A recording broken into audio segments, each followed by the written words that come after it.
कल preposition start किए थे, राइट। प्रीपोजिशन किसे कहते हैं? संबंध सूचक अव्यय। इसको हिंदी में क्या बोला जाता है? संबंध सूचक अव्यय। इसकी डेफिनेशन क्या है? प्रीपोजिशन क्या होता है? ये किसी नाउन या प्रोनाउन को सेंटेंस के दूसरे हिस्से के साथ क्या करता है? कनेक्ट करता है। उसके बीच में क्या करता है? संबंध स्थापित करता है, आपस में क्या करता है? जोड़ता है। ठीक है। और कुछ लिखाए थे प्रीपोजिशन के लिए?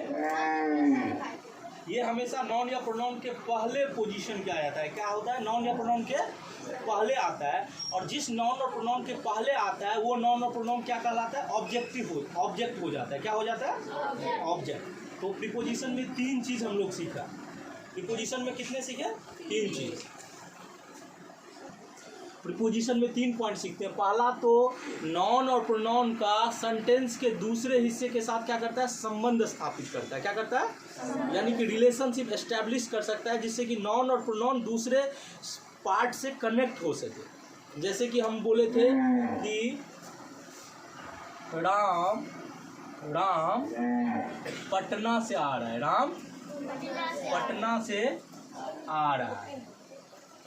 राम पटना से आ रहा है। इसको इंग्लिश में क्या बोलेंगे? Ram is coming from Patna. यही चीज़ सीखो। जिस बच्चा को प्रीपोजिशन नहीं आएगा वो क्या बोलेगा? Ram is coming Patna. Ram is coming Patna. ये सेंटेंस कभी भी इससे वो कभी जोड़ नहीं पाएगा।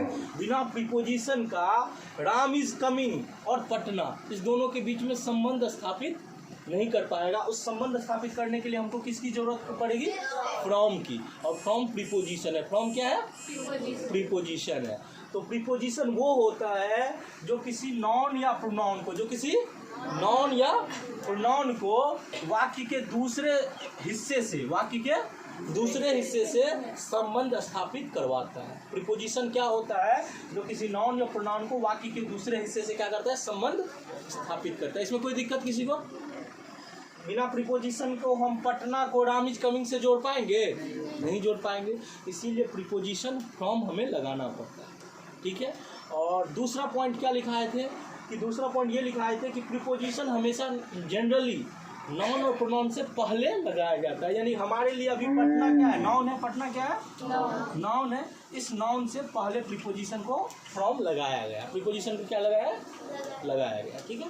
तो दूसरा पॉइंट भी क्लियर हो गया कि प्रीपोजिशन जनरली का मतलब बोले कि कुछ एक्सेप्शन भी है, कि 1-2 प्रीपोजिशन आपको ऐसा भी मिलेगा कि नाउन और प्रोनाउन के बाद में लगाया जाता है। वो बाद में एक्सेप्शन सीखेंगे। लेकिन जनरली प्रीपोजिशन और नाउन और प्रोनाउन से पहले लगाया जाता है। नाउन और प्रोनाउन से पहले लगाया जाता है। क्लियर है? चलो अब हम बात करते हैं थर्ड पॉइंट की। थर्ड पॉइंट क्या सिखाए थे? कि जिस और नाउन और प्रोनाउन से पहले पोजीशन आ जाता है, जिस नाउन और प्रोनाउन से पहले प्रीपोजिशन आ जाता है वो नाउन और प्रोनाउन क्या कहलाता है? ऑब्जेक्ट कहलाता है। वो क्या कहलाता है? ऑब्जेक्ट के रूप में उसको यूज किया जाता है। तो यानी अगर हम पटना से पहले फ्रॉम लगा दिए तो पटना हमारे लिए क्या है? ऑब्जेक्ट है। पटना हमारे लिए क्या है? यहाँ तक किसी को कोई दिक्कत? तो प्रीपोजिशन तो आप समझ गए कि प्रीपोजिशन क्या करता है? नाउन और प्रोनाउन का को दूसरे वाक्य के दूसरे हिस्से के साथ क्या करता है? संबंध स्थापित करता है कि नहीं? अब हम एक एक प्रीपोजिशन पढ़ेंगे। ठीक है। चलो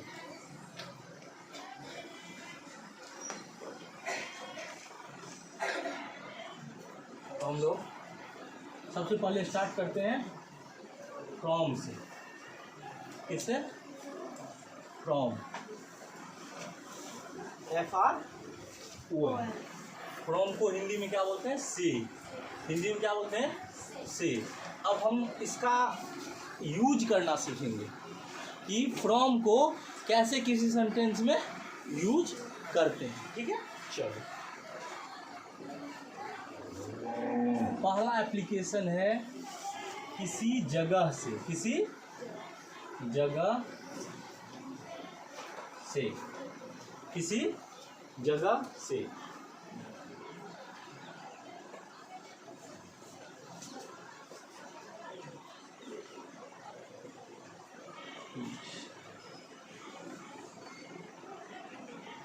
फ्रॉम सम प्लेस, यानी कि हम किसी जगह से आ रहे हैं। किसी जगह से आ रहे हैं, तो वहाँ पे हम क्या यूज करेंगे? फ्रॉम।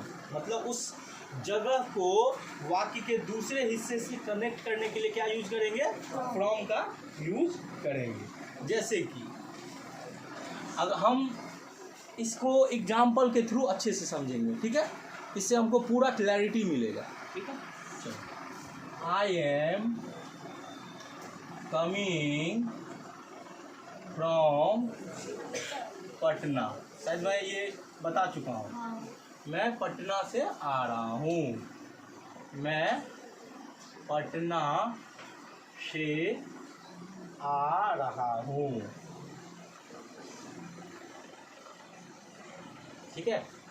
आपको इससे ट्रांसलेशन पे भी काम हो रहा है और इससे आपको बोलने पे भी काम हो रहा है कि अगर आपको कहीं से बोलना है, जैसे कि आपको बोलना है कि मैं घनश्यामपुर से आ रहा हूँ, मैं घनश्यामपुर से आ रहा हूँ, यानी कहीं से आप आ रहे हैं, किसी जगह से आप आ रहे हैं, तो उसके लिए यूज करेंगे फ्रॉम। उसके लिए क्या यूज करेंगे?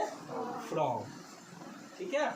किसी जगह से, जैसे कि हम लोग पार्क से आए, हम लोग पार्क से आए, इसको हिंदी में पहले लिख लो, उसके बाद इंग्लिश में लिखेंगे। हम लोग पार्क से आए, हम लोग पार्क से आए, ठीक है। तो इसको हम लोग इंग्लिश में क्या लिखेंगे? हम लोग के लिए क्या यूज करेंगे? वी। क्योंकि आए यानी पास्ट है, तो उसके लिए हम केम यूज करेंगे, वी केम। और पार्क को हम इंग्लिश में पार्क ही बोलेंगे। लेकिन किसी जगह से आ रहे हैं तो उस वर्ड को कनेक्ट करने के, उस जगह को सेंटेंस के दूसरे हिस्से से कनेक्ट करने के लिए हम लोग क्या यूज करेंगे? फ्रॉम यूज करेंगे। We came from park, we came from. अब इसको मैं एक दो सेंटेंस लिखा और उसका प्रैक्टिस कराऊंगा। जैसे कि मैं दरभंगा से आ रहा हूँ, मैं दरभंगा से आ रहा हूँ, क्या बोलेंगे? I am coming from Darbhanga. I am coming from Darbhanga. मैं ट्यूशन से घर जा रहा हूँ, मैं ट्यूशन से घर जा रहा हूँ, तो जा रहा हूँ। I am going to home from tuition. कहाँ से आप घर जा रहे हैं? ट्यूशन से। तो किसी जगह से अगर जा रहे हैं तो उसके लिए हम लोग क्या यूज करेंगे? फ्रॉम। उसके लिए क्या यूज करेंगे? फ्रॉम। क्लियर? किसी को कोई दिक्कत? बताओ। फ्रॉम किसी स्थान से, मैं प्लेग्राउंड से खेल कर आ रहा हूँ, मतलब मैं मैदान से खेल कर आ रहा हूँ, तो क्या बोलेंगे? I am coming from playground, I am coming from playground. चलो, ठीक है। तो यानी किसी जगह से अगर हमको वाक्य को दूसरे सेंटेंस के साथ यानी कनेक्ट करना है तो हम उसके लिए क्या यूज करते हैं? फ्रॉम का इस्तेमाल, ठीक है। अब दूसरा पॉइंट, किसी समय से, किसी समय से, किसी समय से।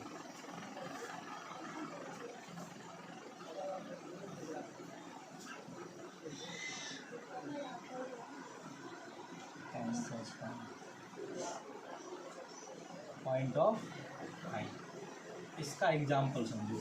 यानी कि हमको ये बोल रहा है कि मैं किसी समय से, यानी कि मैं कल से आऊँगा, मैं कल से आऊँगा।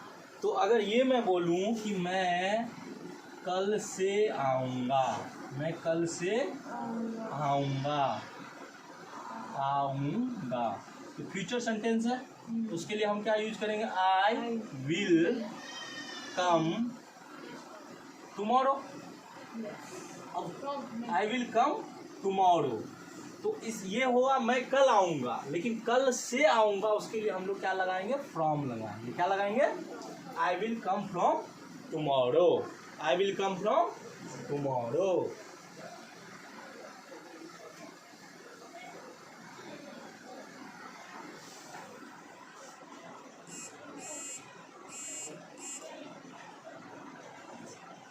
राम 10 बजे से राम 10 बजे से काम करेगा। राम 10 बजे से काम करेगा। इसको इंग्लिश में क्या बोलेंगे? Ram will work. Ram will work from 10 o'clock। From 10 o'clock। Ram will work from 10 o'clock। यानी कि किसी समय से किसी काम को करने जा रहे हैं, किसी समय से किसी काम को करने जा रहे हैं, उसके लिए हम लोग फ्रॉम का इस्तेमाल करेंगे। इसीलिए राम 10 बजे से काम करेगा, यानी कि Ram will work from 10 o'clock। Ram will work from 10 o'clock। अब मैं ये बोलूं कि मैं परसों से ट्यूशन पढ़ने जाऊंगा। मैं परसों से ट्यूशन पढ़ने, हाँ बोलो। परसों से जाऊंगा। हाँ, I will go to tuition for reading from day after tomorrow. Sorry, परसों बोले ना। हाँ, तो कल के लिए टुमारो यूज करेंगे और परसों के लिए क्या यूज करेंगे? Day after tomorrow. यानी I will go to tuition for studying. I will go to tuition for studying from day after tomorrow. यानी किसी समय को बताने के लिए कि उस समय से हम कोई काम कर रहे हैं, उसके लिए हम फ्रॉम का इस्तेमाल करेंगे। ठीक है, चलो।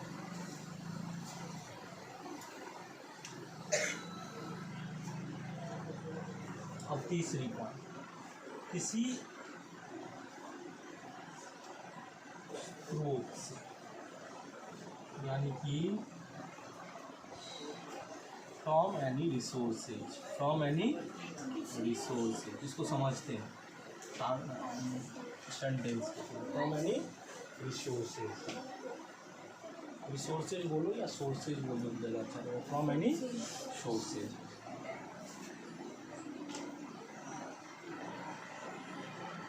मैं राम से यह सुना। मैं राम से यह सुना। मैं राम से यह सुना। I heard. हर्ड मतलब सुनना होता है। हर्ड मतलब सुनना होता है। I heard this from Ram. I heard this from Ram. मैं इस किताब से पढ़ा। इस किताब से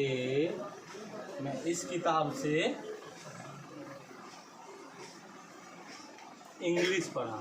मैं इस किताब से इंग्लिश पढ़ा। I read English from this book. I read English from this book. I read English from this book.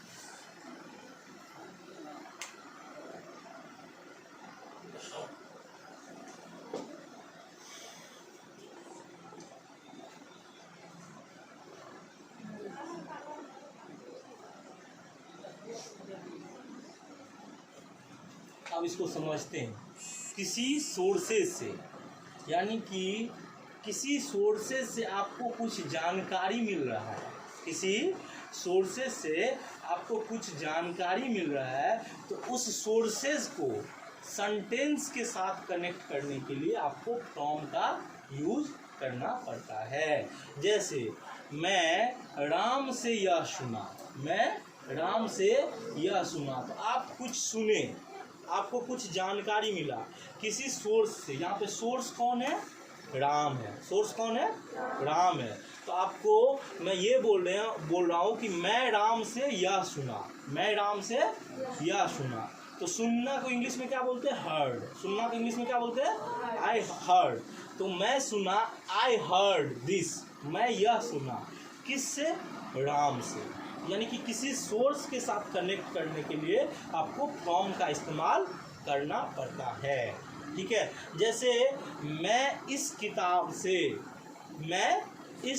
से इंग्लिश पढ़ा। तो इंग्लिश पढ़ना, आई रीड इंग्लिश। पढ़ा पास्ट सेंटेंस है। वैसे मैं अभी टेंस पे नहीं गया हूँ, इसीलिए मैं आपको इस पर चर्चा नहीं करना चाहता हूँ। फिर भी मैं थोड़ा बहुत हिंट आपको दे देता हूँ, क्योंकि कुछ बच्चे टेंस पढ़ के आए हैं। तो रीड को रीड ही बोलते हैं। तो आई रीड इंग्लिश इस किताब से। किताब क्या है? एक सोर्स है जिससे आपको इंग्लिश पढ़ने को मिला। तो किताब से कनेक्ट करने के लिए हम लोग बोलेंगे I read English from this book. अब मैं ये बोलूँ कि टीचर के किसी का मान के चलो ये बोलूँ कि मैं पुष्पक सर से इंग्लिश पढ़ा। पुष्पक सर से, तो पुष्पक क्या है? एक सोर्स है जिसके मदद से आपको इंग्लिश की जानकारी मिली। तो मैंने क्या बोला? मैं पुष्पक से इंग्लिश पढ़ा। तो आई लर्न इंग्लिश, पढ़ा, यानी आई रीड इंग्लिश भी बोल सकते हो, लेकिन यहाँ पे पढ़ने का मतलब सीखा। तो देखो कभी कभी क्या होता है कि जब आप बोलते हो और सेंटेंस को देखते हो तो आपको फील हो जाता है कि कभी कभी सेम वर्ड का एप्लीकेशन अलग अलग होता है। तो मैंने क्या बोला कि मैं पुष्पक से इंग्लिश पढ़ा, यानी इंग्लिश सीखा। तो यहाँ पे रीड के बदले में बेहतर होगा कि हम लर्न लगाएं, कि I learn English from Pushpak. यानी कि किसी रिसोर्सेज से आपको कुछ मिला। ठीक है, मुझे बैंक से पैसा मिला, मुझे बैंक से पैसा मिला। तो ये बोल सकते हो, मिलना मतलब गेट मतलब पाना बोल सकते हो। I get money from bank. Bank क्या है? एक सोर्स है। बैंक क्या है? एक सोर्स है, और सोर्स से आपको पैसा मिल रहा है।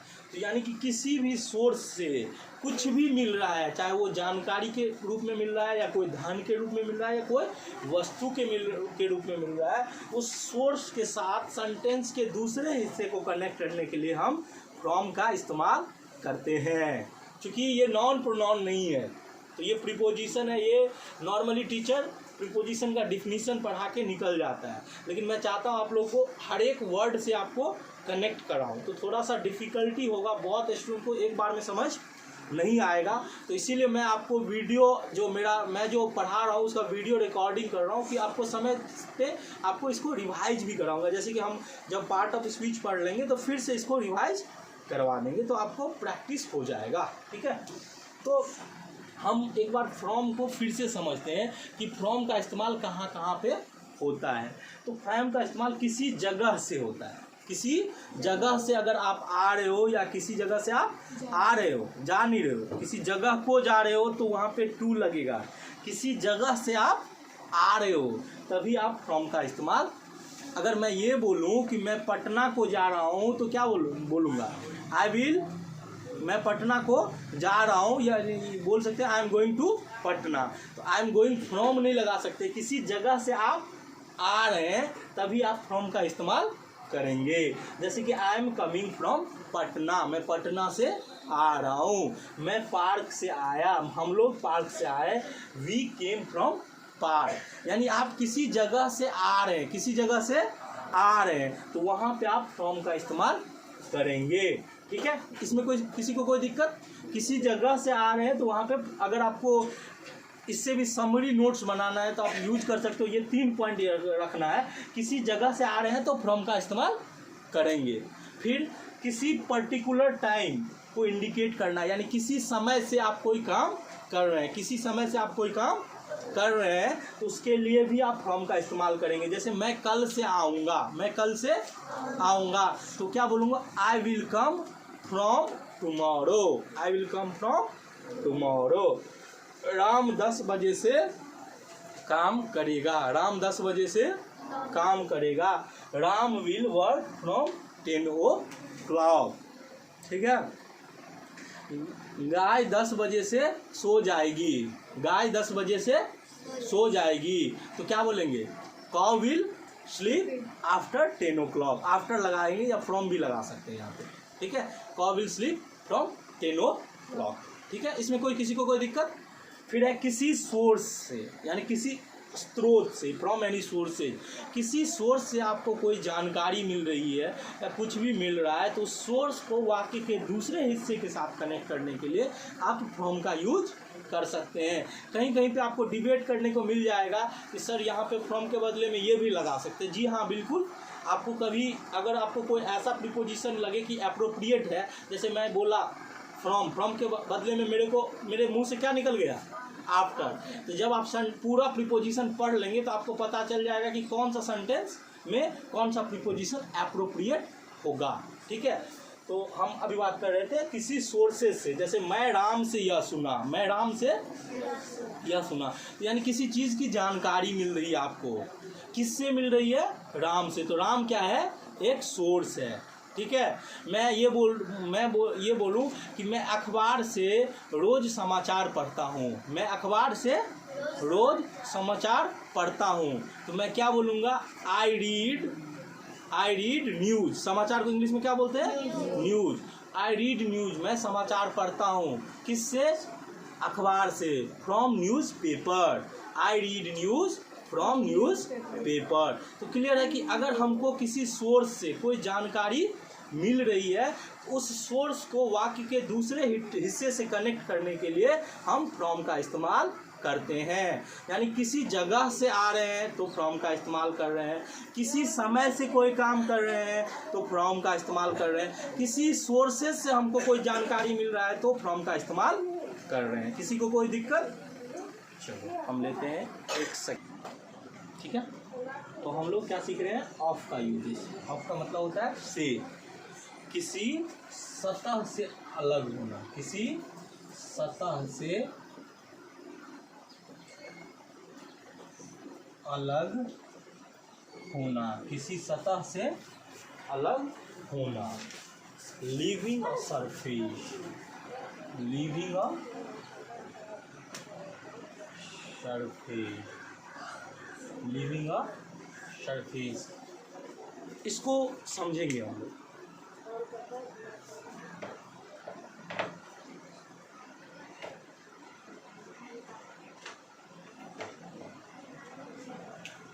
जैसे कि टेबल से कप हटा दो, टेबल से कप हटा दो। इसको सोचो क्या बोलोगे।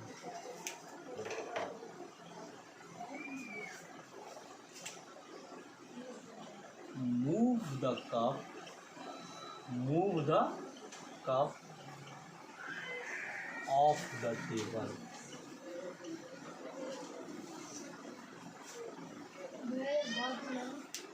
क्या बोले, मूव द कप, यानी कि हम जब ये बोलें कि टेबल से कप हटा दो, वो कप हमको पहले से उसके बारे में जानकारी मिली थी, यानी कि वो डिफिनिट था। वो क्या था, हम इस कप के बारे में बोल रहे हैं तो यानी इसी कप के, जिसको हम बोल रहे हैं उसको इस कप के बारे में जानकारी थी। तो हम क्या बोले थे कि डिफिनिट अगर होता है तो वहाँ पे द का प्रयोग होता है। याद कीजिए, डिफिनिट आर्टिकल और इनडेफिनिट आर्टिकल। यहाँ पे टेबल भी पहले से जिसको हम बोले कि टेबल से कप हटा दो, तो उसको टेबल के बारे में भी पता था और कप के बारे में भी पता था, और वो यूनिक था। अगर उसमें बहुत सारी कप रहता तो शायद वो कंफ्यूज होता। वहाँ पे एक ही कप होगा, इसीलिए टेबल पे एक कप रखा होगा। हम आपको बोल रहे हैं कि टेबल से कप हटा दो, तो आपको टेबल के बारे में भी पहले से पता है और कप के बारे में भी पता है। इसीलिए अगर डिफिनिट है, किसी चीज़ की पहले से जानकारी हमको रहती है, तो वहाँ पे द का प्रयोग करते हैं।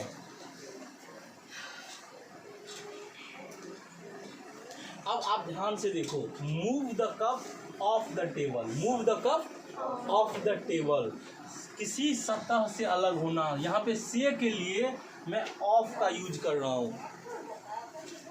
यहाँ पे 99% लोग जिसको इंग्लिश की जानकारी नहीं है, प्रीपोजिशन की जानकारी अच्छे से नहीं है, मैं खुद का भी बात बोल रहा हूँ, कि अगर मुझे ऑफ के बारे में एप्लीकेशन नहीं पता हो तो मैं यही बोलूँगा move the cup from the table. क्यों? क्योंकि हम लोग को सबसे आसान क्या लगता है? फ्रॉम, क्योंकि फ्रॉम का मतलब हमको पता है से, लेकिन ऑफ का यूज हम लोग नहीं करेंगे। लेकिन एक बात अब आप लोग सीख लीजिए कि अगर कोई भी चीज़ को, किसी भी सामान को किसी जगह से आप अगर उसको अलग कर रहे हैं, किसी जगह से आप उसको अलग कर रहे हैं, तो वहाँ पे से के लिए ऑफ का इस्तेमाल करेंगे। और ऑफ मतलब ओ डबल एफ, ना कि ओ एफ। ठीक है, ओ एफ का मतलब का हो जाता है, ओ डबल एफ का मतलब से होता है। क्लियर? एक चीज़ समझ लीजिए कि क्या हुआ, तो दिक्कत। ओ डबल एफ से मतलब होता है कि ऑफ का यूज़ तभी करेंगे जब किसी सामान को उसके सतह से हमको अलग करना पड़ेगा, उसके सतह से हमको क्या करना पड़ेगा? अलग करना पड़ेगा। ठीक है, जैसे कि अगर मैं ये कहूँ कि पेन को टेबल से उठा लो, तो जब पेन उठाया जाएगा तो वो टेबल की सतह से क्या होगा? अलग होगा। मैं क्या बोल रहा हूँ? पेन को टेबल से उठा लो, पेन को टेबल से उठा लो। तो जब टेबल से हम उठा रहे हैं तो पेन को टेबल से क्या कर रहे हैं? उसके टेबल के सतह से उसको क्या कर रहे हैं? दूर कर रहे हैं। उसके सतह से क्या कर रहे हैं? दूर कर रहे हैं। तो वहाँ पे हम किसका इस्तेमाल करेंगे? ऑफ का इस्तेमाल करेंगे। अगर मैं ये बोलूं कि बंदर पेड़ से कूदा, बंदर पेड़ से कूदा, तो बंदर क्या हो रहा है कि पेड़ से क्या हो रहा है? अलग हो रहा है। पेड़ से क्या हो रहा है? अलग हो रहा है। तो वहाँ भी हम ऑफ का इस्तेमाल करेंगे। यानी किसी सतह से अगर हमको अलग करना है, जैसे कि मैं ये बोलूं कि मैंने मोबाइल को बिस्तर से उठाया, मैंने मोबाइल को बिस्तर से उठाया, मैंने मोबाइल को बिस्तर से उठाया, मैंने मोबाइल को बिस्तर से उठाया। तो मैंने किसको उठाया? मोबाइल को। तो हम क्या करेंगे? आई, उठाना को क्या बोलेंगे? पिक। पिक मतलब उठाना होता है। आई। अब यहाँ पे कोई अवेक मत लगा देना, बच्चा नहीं है कि उसको उठा रहे हैं। वहाँ पे मोबाइल को क्या करें? उठा रहे हैं, तो वहाँ पे पिक का यूज होगा, पिक का यूज होगा। ठीक है, यहीं से मैं लिखता हूँ आई पिक्ड द मोबाइल। यहाँ पे आप बोल सकते हैं कि द का यूज क्यों कर रहे हैं? क्योंकि हमको पहले से पता है कि हमको अपना मोबाइल उठाना है। उस मोबाइल के बारे में अगर किसी चीज़ के बारे में हमको पहले से जानकारी है और वो अनकाउंटेबल नाउन नहीं है, वो अनकाउंटेबल, तो वहाँ पे आप द का प्रयोग करें तो बेहतर होगा। ठीक है, इसीलिए मैं बोला I pick the mobile of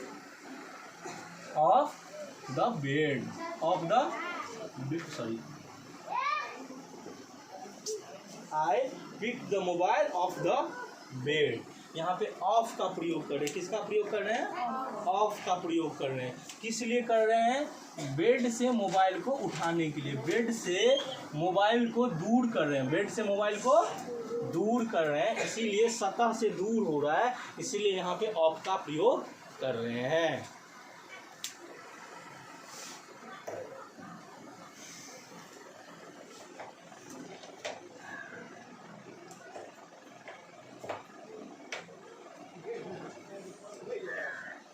अगर ये बोलूं कि मैं स्क्रीन से धूल हटा रहा हूँ, मैं स्क्रीन से धूल हटा रहा हूँ, मैं स्क्रीन से धूल हटा रहा हूँ। किसको दूर कर रहे हैं? धूल को। किससे? स्क्रीन से। तो यहाँ पे स्क्रीन से अलग हो रहा है धूल, स्क्रीन से क्या हो रहा है? अलग हो रहा है, यानी किसी सतह से अलग हो रहा है। तो वहाँ पे किसका यूज करेंगे? ऑफ का यूज करेंगे।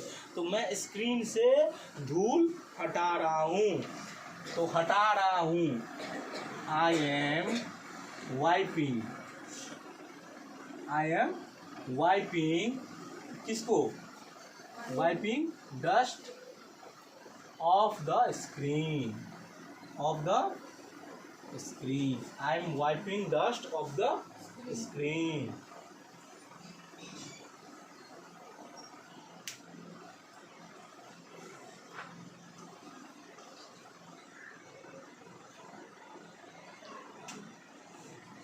जैसे बंदर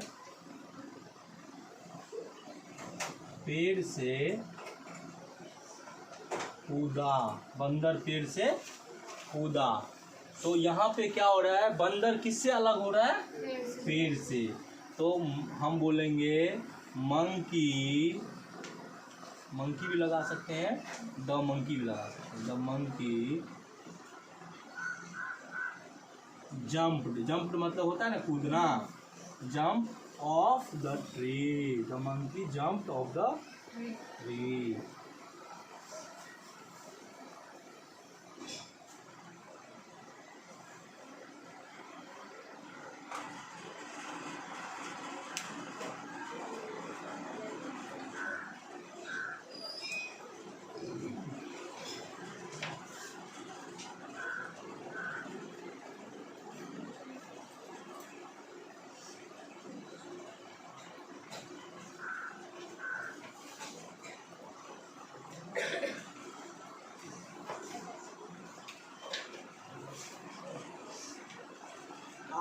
आप लोग कभी एरोप्लेन से सफ़र कोई किए हैं?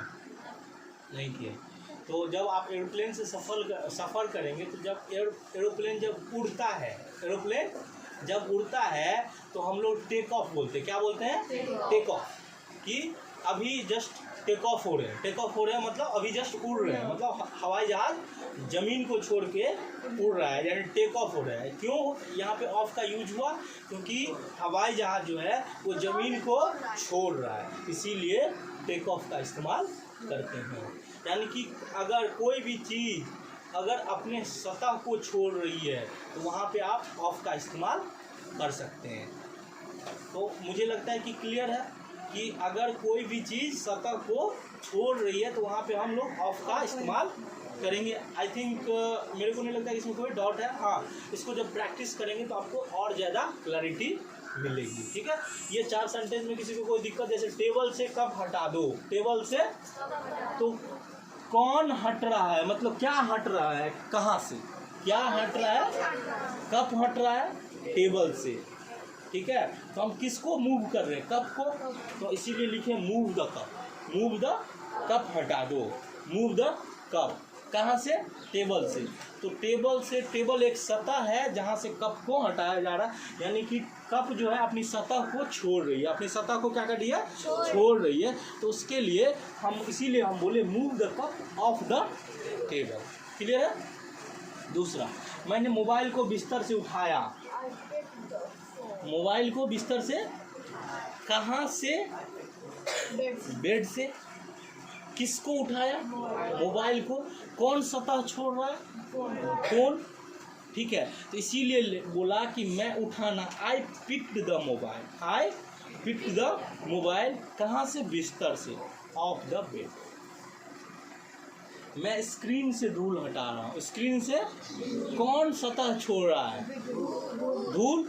जो सतह छोड़ेगा वो सेंटेंस में पहले आएगा, जो सतह छोड़ेगा वो सेंटेंस में, और जो जहाँ था वहीं विराजमान है वो सबसे लास्ट में आएगा। उस दोनों को आपस में जोड़ने के लिए हम ऑफ का प्रयोग करेंगे। तो मैं स्क्रीन से धूल हटा रहा हूँ, स्क्रीन को भूल जाओ, स्क्रीन को, मैं धूल हटा रहा हूँ, मैं धूल हटा रहा हूँ, तो हटा रहा हूँ, I am wiping dust, I am wiping dust. किससे, स्क्रीन से, ऑफ द स्क्रीन। बंदर पेड़ से कूदा, सतह क्या है, पेड़, पेड़ जहाँ का वहाँ पड़ा हुआ है, बंदर बेचारा कूद गया, बंदर क्या हो गया, सतह छोड़ दिया है, पेड़ को छोड़ दिया। तो जो जहाँ पड़ा है उसको वहीं पड़े रहने दो, उसको हटा दो, उसको सेंटेंस कंप्लीट करो। बंदर कूदा तो क्या बोलोगे, monkey jump, the monkey jump, monkey jump बोलोगे ना। बंदर कूदा, मंकी जंप, कहाँ से, पेड़ से, ऑफ द ट्री। यानी जो जहाँ है उसको वहीं रहने दो, उसको छोड़ के पहले सेंटेंस कंप्लीट करो और लास्ट में ऑफ लगा के उसको अटैच कर दो। ठीक है, तो क्लियर हो गया, ऑफ का प्रयोग समझ गया। चलो।